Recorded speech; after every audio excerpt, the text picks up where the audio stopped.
If you are not yet a believer of Bloodthirster Misfortune, the best build, then seriously, watch this.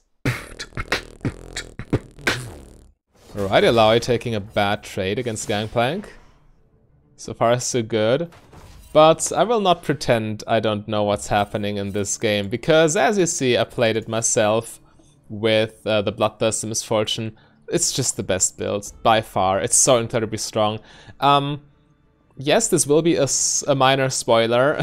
We are at a 8,000 gold deficit at 20 minutes in this game. And yet, I still managed to hard carry with the best build with an S+. This is a game I played on my main account in Ranked, just because I haven't done so in a while and I didn't want to decay for no reason. So yeah, but you know, it just works so incredibly well. I will explain it in a second. First of all, this matchup, Kalista Thresh, is rather unusual nowadays because Kalista is just so weak.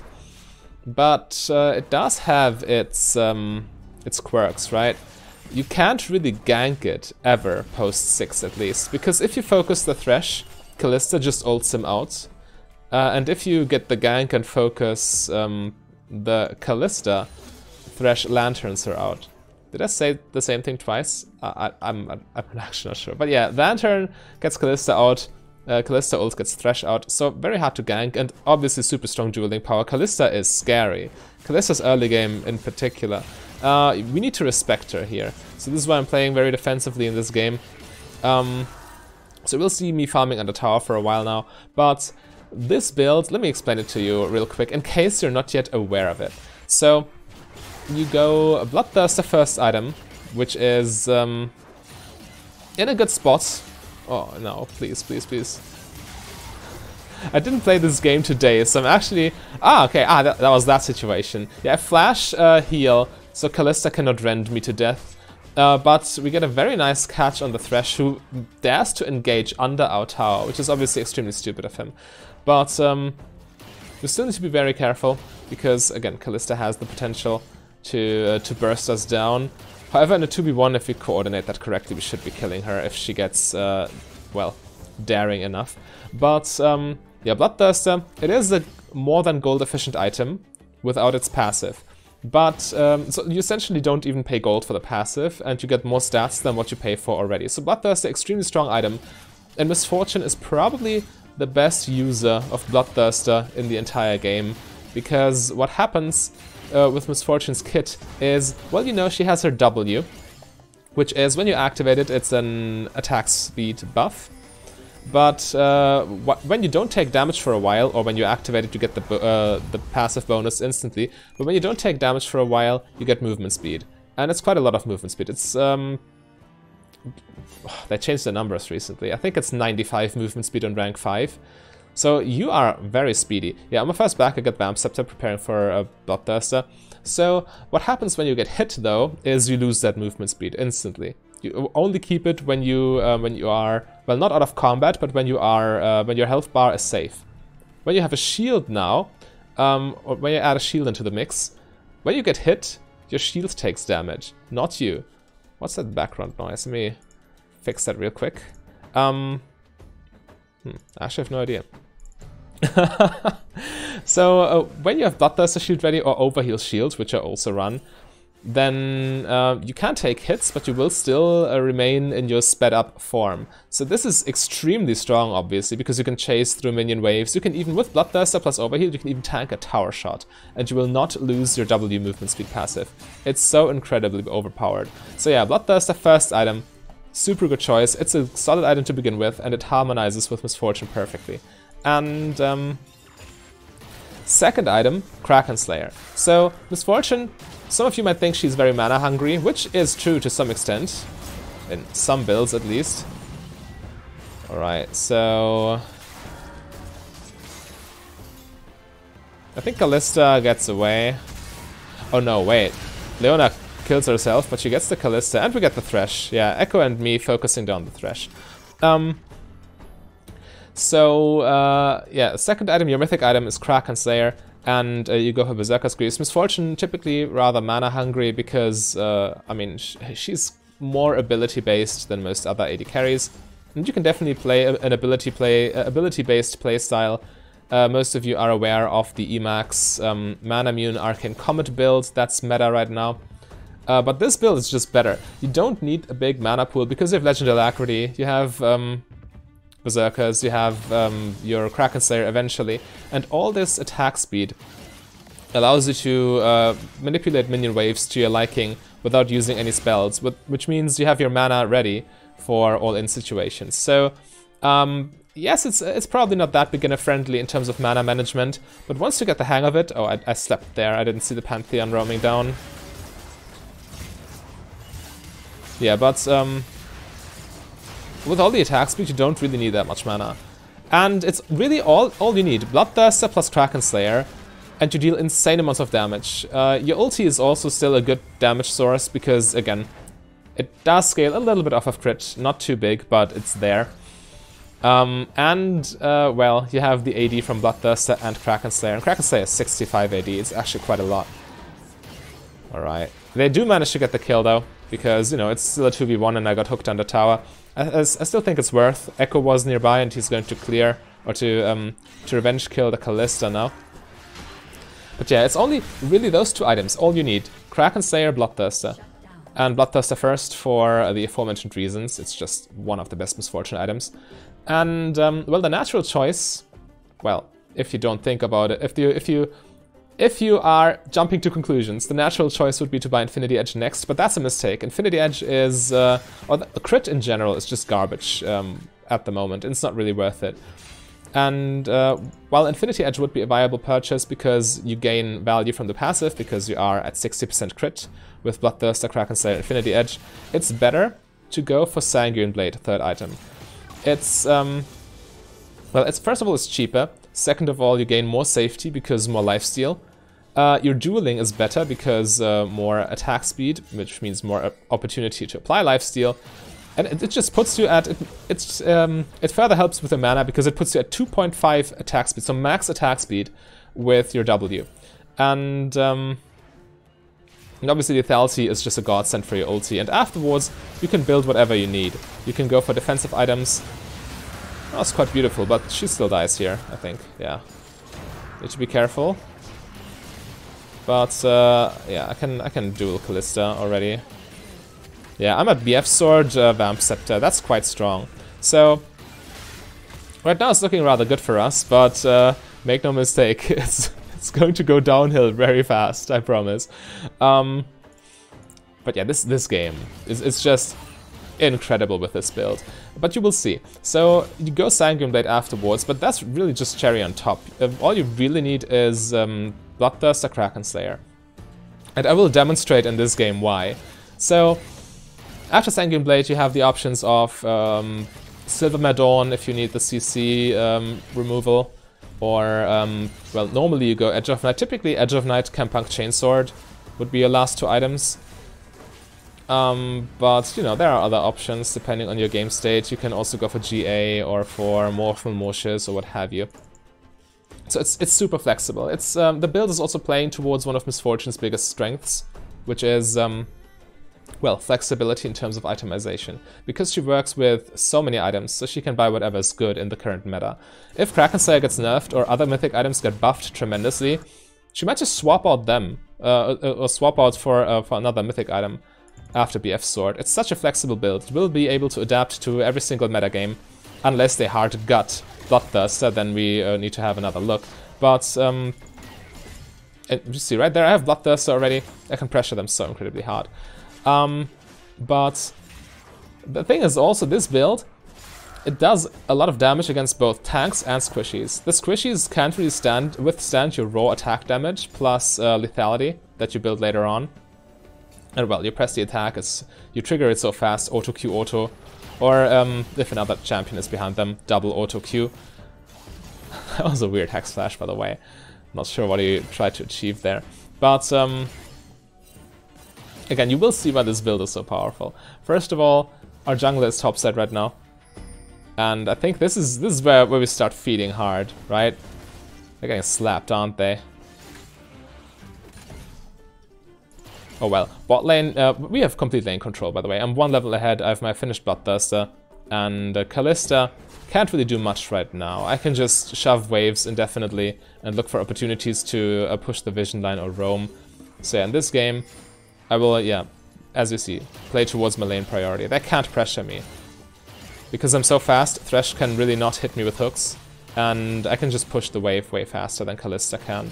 With Legend Alacrity plus W. Nobody saw that minion right there, by the way. And yeah, here I have a nice little trick. I just push the wave. They are busy with the waves, and the next one is just arriving. And I just use that time to steal Krugs. Well, not steal them, but to just sneak them in. My jungler is not taking them right now anyway, and it's just free gold on the map. I think I mess up the Q bounce here. Yeah, I messed it up, so that resets. That's super awkward. But I still do them fast enough that that I can catch that wave on the tower. So I essentially just made like 140 gold for free. And the experience on top. I still get all of these minions. I don't lose a single one. Actually, now I get hooked, yeah. Okay, had I not made that mistake, and here you see Kalista's crazy dueling power. She just bursts me down in no time. You need to respect Kalista so hard in the early game. If her support gets a good engage on you, she just mauls you. Luckily we have Lux with a revenge kill here. So right now you see the gold difference. It's pretty even right now, but and theoretically, we should be able to keep snowballing. I mean, I'm still quite fed. Kalista got well, a very unlucky kill on me, but she's at 5 kills right now. But again, Bloodthirst and Misfortune has so much agency. I can just run around the map, push waves, farm jungle monsters, and go for crazy tower dives. Yeah, Bloodthirst and Misfortune really does it all. It's like it's very similar to the old Sanguine Blade build from last season, but right now we do need to give the Kalista a little bit more respect, because she is quite strong. And I don't have healing reduction, which means she can out-sustain my damage and just burst me down with Rend because of her Immortal Shield Bow. But yeah, again, I still have huge wave control. I can push so hard with just W and Legend Alacrity. So I do exactly that. I think I can even go for a tower plating here. It's a little bit risky, but yeah, I still take it. I don't want to give that Kalista the feeling of lane dominance. I still want to show her who's boss. But I still need to be careful. Thresh topside though, so that's fine. So right now I just do the same thing. I just keep deleting waves and then look to maybe deep ward or help with dragon. Again, holding lane priority bot lane gives your jungler the opportunity to go for objectives. And yeah, I think I get the extra auto attack on the dragon, which gives me an assist on the dragon, which is relevant because assists on or kills on epic jungle monsters give you an extra stack of Legend Alacrity, Legend Bloodline, or what have you. And yeah, right now you saw top lane just fell. Illaoi is popping off hard, and Gangplank is at 0-3-1. So yeah, this is where we start falling behind hard. And how much gold do I have? I should be... Oh, okay, I still need more. Yeah, Thresh face checking us. This is risky though. We don't want to walk on the tower here. Teleport coming in. I need to flash over this. Yeah, this Illaoi is super scary. Echo still trades 1 for 1 here. So at least there's that. And we get... Well, we get Illaoi's teleport for my flash, but yeah. We need to respect that Illaoi a lot. Lux dies, so yeah, now you see the gold graph slowly spiraling out of control. It's already a 3k deficit for our team. And I did not respect the Pantheon here, but luckily, Bloodthirst and Misfortune is also rather forgiving. So I just ult, dodged the Nunu. And now I need to run, because I took a spear. I have lifesteal, but I'm so low that I don't have the time to lifesteal up before they just kill me, so I have to recall. Yeah. I can't really hope to kill Nunu and Illaoi without Kraken Slayer, so I need to farm more, and I need to hope this Illaoi doesn't completely go nuts in the next few minutes, which, spoiler alert, spoiler alert, she does. And I'm just sitting on Noonquiver. But yeah, against Illaoi and Nunu, and against a Kalista with a lot of lifesteal, you do need healing reduction. So in this game, the only items I really need are my boots, my Bloodthirster, my Kraken Slayer, and Executioner's Calling. After that, everything else just a nice bonus. We barely missed out on the Kalista kill here because I didn't check if she was basing in plain sight. That's fine. I mean, I still get to delete the wave and also the next wave. They can't stop me here. This is... I got pinged back by Leona, but this is still safe. I'm pretty sure. I'm sure it's correct. I mean, look at the map. Kalista just respawned. Yeah. Definitely the correct decision. And now I can still farm. I mean, right now, all I really can do is farm because... we are slightly behind, to say the least. But... probably I should be rotating top lane, let's be real. I should still be helping out my team with that Illaoi. She's at Gore Drinker 3 kills with, you know, Conqueror and stuff, so she has a lot of dueling potential. But yeah, right now, as you can see, I don't really need my mana. I have no form of mana regeneration. I don't have mana for Band. I don't have Presence of Mind. And I don't have any mana item. But still, my mana pool is constantly high, because all I really need is W and my basic attack speed. This is a little bit dangerous. 4 people running down our mid lane. Losing mid tower is quite detrimental. But yeah, I think we can keep it here. Again, I don't remember the game exactly. Is that ambient noise, or what is this? Oh yeah, it's face checking the Nunu. However, I can just out lifesteal him. I was so sure he would die there, but that consume. And now Kalista just rends me to death, and he even lives.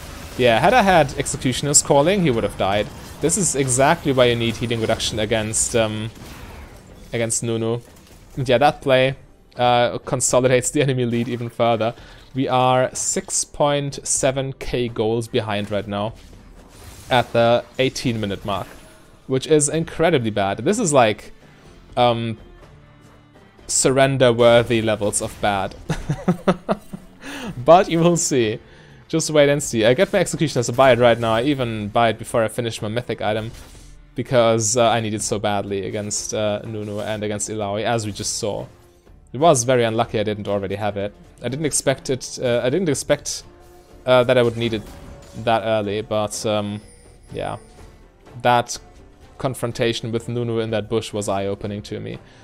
But now I feel rather confident also facing the Illaoi.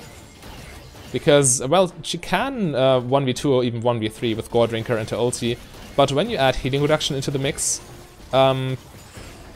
we can burst her down before she heals too much. So I should be looking to team up on her as soon as she shows herself on the map. Yeah, right now dragon spawning, we definitely want to contest that. Nunu's already approaching it as well. So we're now going to experience a dragon fight.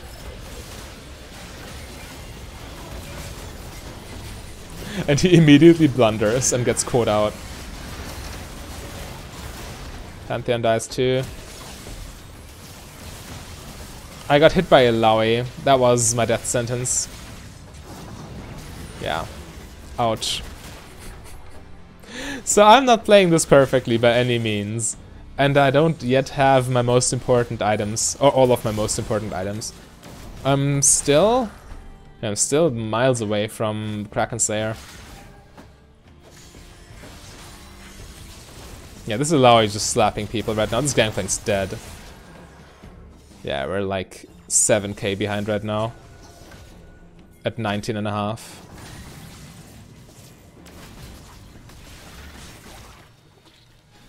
Yeah, we lost mid tower. They still have all of their towers. This is like the biggest issue with this game right now, because towers are also a source of map control, vision control, and minion wave control. Right? The minions are constantly in our side of the map, the balls in our court, as to say, and this means the enemy will know where we are going because minions are tiny walking wards, right? And we don't know what the enemy are doing because we can't establish vision behind their towers. So yeah, this is extremely bad for us. They are threatening to take Baron very soon. And all I'm doing is frantically trying to farm up to my Kraken Slayer.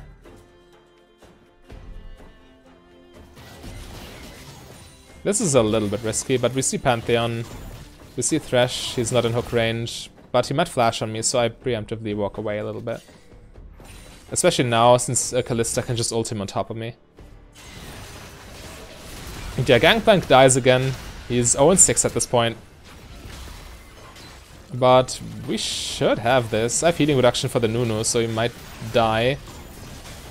Like, after the last auto, then I start ulting. As long as you can auto attack, you should do that, because, you know, auto attacks have shorter range than ult. And as they are starting to get out of your auto range, this is when you press R. With a build like that, at least, because your auto attacks are so valuable with that. All the attack speed, the lifesteal, the press the attack. This is a risky path thing. If Thresh hooks me here, I'm dead. Okay, doesn't happen though. This Kalista has 9 kills as well. She's legendary right now. 1000 gold, 700 shutdown plus 300 base. So yeah, we're definitely on our back foot right now. I have enough money for a Kraken Slayer.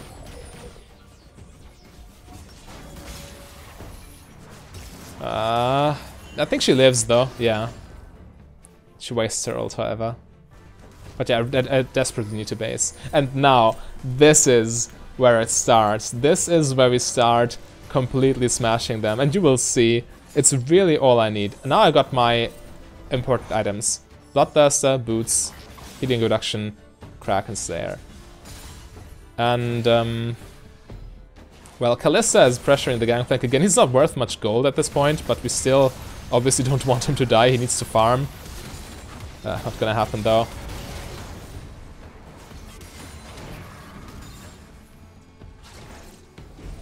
Yeah, they got so much pressure still. Lux getting caught, but I deal enough damage to burst down Thresh rather quickly. And now this Nunu is not safe at all. I have healing reduction, I have true damage. Yeah, this dive is so bad for them. They get mauled by Kraken Slayer. Need to disengage. And Illaoi also doesn't really stand a chance. Again, as she gets out of auto range, I start ulting. And she dies. That's another 1000 gold for us. And Kalista obviously as well. Yeah, that dive, they didn't respect that. They didn't respect our damage. And again, with these items, I have so much. So now I have 3,400 gold in my pocket. I would really like to base, but at the same time, all of them are dead. So it's not really... whenever they are off the map, you want to make use of that. You want to pressure objectives. I want to take that tower before I base, at least. There's this fight happening. I was asking myself if I should join, but I really want to take the first tower for our team, because we need towers to not keep losing. And well, the fight continues, so I join after all.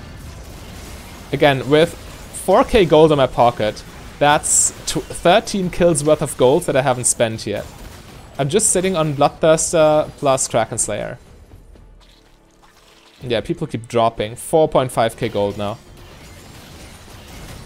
But again, 3 of them are dead. I don't want to base here. I do want to base to spend my gold, but at the same time, you need to stay on the map. You need to make something happen. We need to take towers. If you don't take towers when enemies are dead, you're not winning the game.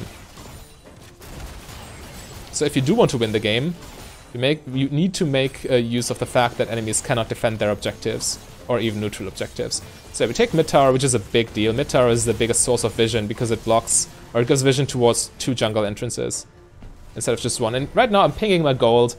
Guys, I have 5,000 in my pocket. I really need to base here. Obviously I chose a bad spot because Illaoi is just running us down, preventing our base. And yeah, it looks like we idled too much. I missed my back timing and my team wants to fight again. So this is exactly what happens. I have 5,000 gold in my pocket and I still just managed to be useful. Again, this is so bad. I'm still spam pinging my gold. I want a base, but my team just keeps going. Illaoi just dropped. It's a 4v5 in our favor. So yeah, what do? Our lifesteal back up, thanks to Bloodthirster. And I rejoin the fight, despite having 5,000 gold in my pocket. It's also over a dragon, for what it's worth. So again, I gun down the Nunu. I don't need items anymore. I have my 2 most important ones. I could just never go base again in this game. And look at this. I still just plow through everyone. Thanks to the combination of Bloodthirster plus a broken mythic item. Yeah. And now, again, same problem. 5,600 gold in my pocket. I'd really like to buy 2 legendary items right now, but 3 of them are dead, including their jungler, and Baron is on the map. We should just take it. We see Kalista bot side, we see Illaoi mid lane, and again, with just Kraken Slayer Bloodthirster, I have so much DPS, and W max obviously, and we just take down Baron in no time. And at this point, I'm desperate to get that base in, I'm desperate to spend that gold.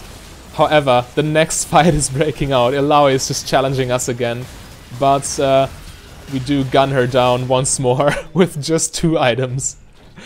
Oh, goodness. I love Bloodthirster Misfortune. It's so incredibly broken. Finally, 6.2k gold. No, even Baron recall, not fast enough. Next fight breaking out. Thresh coming in, Pantheon coming in, dodge the Thresh hook with movement speed. That was a scary prediction, though. And yeah, we scare them off and team up to finally kill that Nunu again. And I'm sitting at 6.6k gold. And finally I get to base. Oh, 1.6k damage from Executioners. That's not too shabby. Finally I get to base.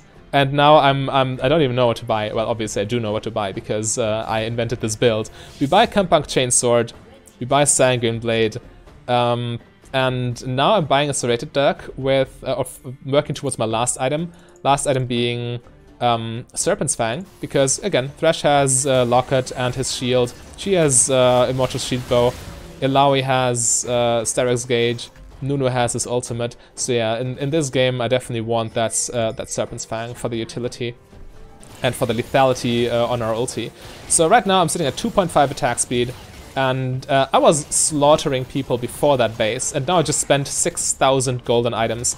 They don't even dare to 2v1 me here outside their tower, because they can't, quite frankly. Look at that Nunu drop. Gun down the tower while we're at it. And I'm still max health, max shield. Yeah, this Pantheon goes down. And now I can just stand. I don't even need to play anymore. I can just stand still, auto attack. Yeah, Illaoi barely gets out. Had I pressed Q instead of that last auto attack, whenever you can still auto attack them, you want to keep doing that because auto attacks are faster than your Q. Q has a fixed cast time, right? Alright, watch this. Flash out of Nunu ulti. Gun him down with a couple autos. Well, that ult was whatever. At this point, I know I've won the game. They can't beat this. It's impossible. It's simply not happening. Yeah. They will try to challenge us here, which is fine. I just kill Illaoi under tower, I think. Or I just kill the tower in the process. That's also an option here. But, yeah, you're just untouchable right now. Enemy respawning. We can just kill them real quick. And now the 1v1 with Kalista, the sweet revenge. I don't even do anything, I just press W, I don't press a single spell. Okay, now I Q, alright. But Bloodthirster Misfortune, crazy. Play this, and if you want to learn how to play the lane phase like a boss, then click the link on your screen right there.